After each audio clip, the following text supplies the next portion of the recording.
2 hours earlier. She stood in the kitchen, arms crossed, telling me like a dictator assigning a chore. For your sister's birthday, 75 guests are coming. They'll stay here a whole month. You'll cook, clean, and host. You're the single one. Be useful. She didn't even ask, she decided. She never asked. My sister smirked while applying lip gloss and said, "Just don't act weird in front of my in-laws this time." Then she laughed at her own joke, like humiliating me was entertainment. Breakfast tasted like chalk in my mouth. So, I didn't fight. I didn't argue. I didn't cry. I just finished my toast, closed my laptop, zipped my suitcase, and walked out. Nobody even noticed the click of the door behind me. They genuinely believed I was their unpaid event staff, again. They forgot one tiny detail. This house, the one they were about to host 75 people in, is under my name. Utilities? My autopay. Grocery account? My card. Restaurant reservation deposit? My card. They never imagined I would stop paying. But today I did. And when Mom whispered, "Lauren, where are you?" I smiled because this time the consequences were not mine. Mom's voice fractured through the speaker. "Lauren, they're looking at me. The manager is standing right here. He's saying the bill is overdue. Please say you didn't do this to us." Funny how the same woman who raised her hand at me for saying no to chores suddenly learned how to say please. But I didn't respond. I dropped the call. Because this moment, this exact humiliation was earned. Let's rewind to yesterday evening, the moment before everything snapped.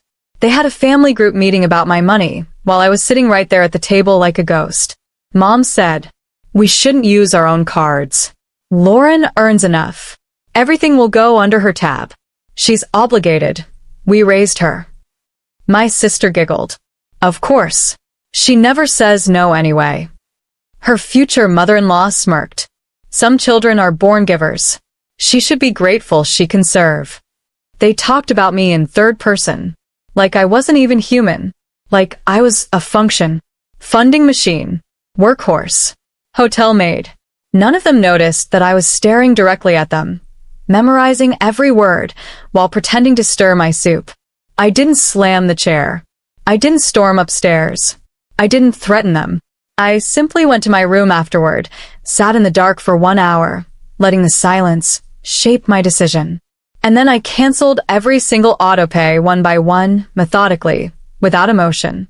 Electric, water, internet, cleaning service, grocery deliveries, the restaurant deposit.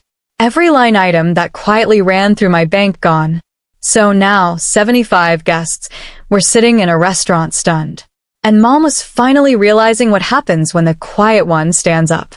Mom tried again, but this time she didn't yell. Her voice was tiny, brittle, like her throat was full of needles. "Lauren, sweetheart, where are you? Just tell me where you are. We can fix this. Your sisters-in-laws are furious. Your uncle said he might call the police." I set my phone screen down and let it vibrate against the airport bench. I didn't owe them a rescue. Not this time. Not ever again.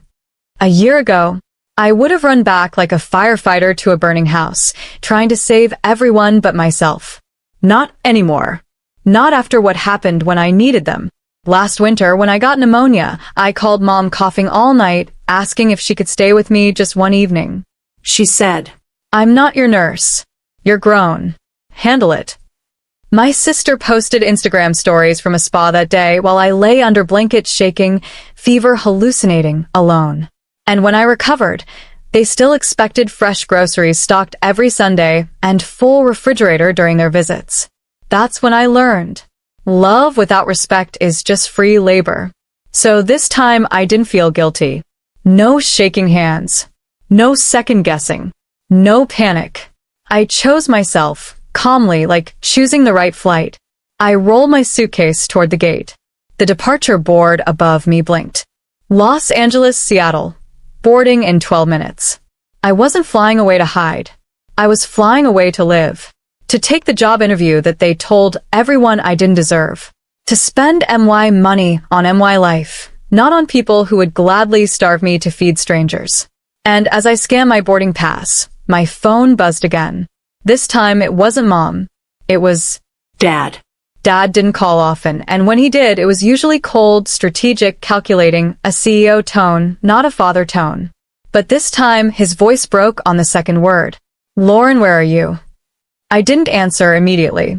All I could hear behind him were voices, angry voices, restaurant noise, silverware clinking, chairs scraping, women whisper crying, waiters asking for alternate payment methods.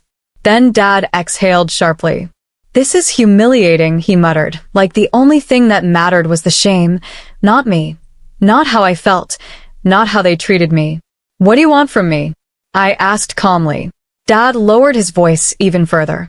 The bank says the cards are frozen, and the restaurant says the VIP suite is already charged $7,300. We need you to fix this. Your mother is having a breakdown. People are watching. Lauren, just do this one thing. I almost laughed. One thing? For 11 years, everything was just one thing, and every one thing became another one, until there were hundreds. Grocery runs, event payments, dress deposits, trip pre-booking, surprise gifts, loan transfers, utility bills, house repairs, insurance claims. They treated me like an ATM with a pulse. I looked out at the runway, planes lining up, the vibration of engines rumbling through the glass, and I realized something. I wasn't running away. I was running forward. No, I said. Dad went silent. I repeated it, calm, steady, like truth from bone. No. I'm not rescuing you. Not anymore. I heard him inhale, shaky, stunned, like someone punched all the air out of him. This isn't how family works, he whispered. I finally smiled, small, but real. It is when family actually acts like family. Dad didn't respond, but I heard Mom in the background, a choked gasp, like she finally understood the math. The ATM was gone. I boarded, first class, sat down, buckled in, the overhead lights dimmed. The flight attendant offered sparkling water. I nodded, took a slow sip, and finally, my phone stopped vibrating. Airplane mode. Silence. Peace. For the first time in years, the world wasn't clawing at me through a notification. When we landed in Miami, I turned my phone back on and it was like a bomb detonated. 162 missed calls. 41 voicemails. 83 text messages. All the same theme. Come back. Fix this. Your mother is humiliated. People are asking questions. Then one message from my sister. You just love ruining other people's special days. Pathetic. Funny thing? I didn't ruin anything. I simply stopped funding dysfunction. Big difference. I dragged my suitcase across the marble hotel lobby floor, checked into my room. Ocean view, blue water, gold sun, white sheets. Luxury. Peace. Breath. I sent one message to the family group chat, and I composed every word slowly with intention. Hi. I didn't block the cards, the bank did. They flagged the accounts because all transactions for the last 6 months came from MY salary. They froze it until the rightful owner, me, confirms future permissions. I left because I am done being the only adult in this family. Then, after a pause, the guests can pay their own bills. I am not responsible for strangers you want to impress. I hit send. Seconds later, 3 dots appeared. Typing. Then typing disappeared. Then typing again. Then nothing. No insults. No yelling. No demands. Just silence. The type of silence that only happens when people finally realize the golden tap is permanently shut. The restaurant manager called me next, not them. He said, politely, carefully, like he was trying to avoid landmines. Ma'am, your mother tried to open a tab in your name. But when we asked for ID, she claimed she forgot her bag in the car. Then her friends tried. It's messy here. I walked onto the hotel balcony. Salty ocean air, warm breeze, and I smiled the calmest smile of my life. Because now this wasn't just family humiliation. This was public humiliation. And not by my hands, by theirs. 5 minutes later, my sister messaged privately. Please don't do this. Mom is literally crying in front of people. They're whispering. Everyone is watching. Oh, look. Now, suddenly, embarrassment matters. When it was my embarrassment. When they mocked me in front of cousins. When they called me extra and said, "You just seek attention?" They loved it. They lived off the punchline of my humiliation. But today, they were the punchline. I replied with one sentence. Factual, not emotional. The bank froze the cards because they flagged suspicious financial exploitation. Not dramatic. Not cruel. Just the truth. And that sentence? Oh, that sentence sent them into absolute meltdown. Because exploitation is a legal word, not a family word. Then Dad tried the final manipulation move of all manipulation moves. We're family. This is not how things are supposed to go. And I responded the only way I've ever wanted to respond in my entire adult life. Family doesn't abuse the person who funds them. Read it again. Because that line hit them harder than any freeze notification ever could. That evening, right as the sun was dropping into the ocean, my phone buzzed again, but this time it wasn't texts. It was FaceTime. Mom. Dad. My sister. All three squeezed into the restaurant hallway, red-eyed, frantic, whisper yelling like hostages who suddenly realized they were not in control anymore. Dad tried to go calm, authoritative voice like he always does when he feels cornered. Sweetheart, listen, this is getting out of hand. The manager is saying they need a credit card or everyone needs to leave. They're threatening to call police. I sipped my iced lemonade and didn't say a word. Mom leaned in, mascara smeared. Just one card. Just one transaction.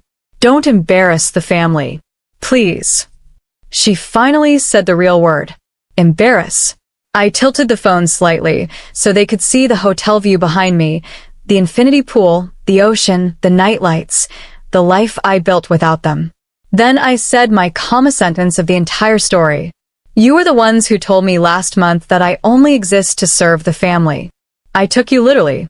Since I don't serve anymore, you don't get to spend anymore. They panicked. My sister slammed her hand against the wall off-screen. You're doing this out of revenge. No. No. This wasn't revenge. This was boundaries. This was accountability, something they've never experienced in their entire lives. Mom broke. Full sobs. The camera tilted downward, and she slid down the wall, crying into her hands, exactly like the first phone call hours earlier. The manager appeared behind them, politely, professionally, and said, "Ma'am, we need everyone to settle the bill or vacate the premises." They looked at me again, desperate. I ended the call. The next morning, sunlight came through my suite windows like a completely new chapter of my life had arrived. I ordered room service breakfast, opened my laptop, and finished the final transfer signatures for the scholarship initiative I chose to fund this year.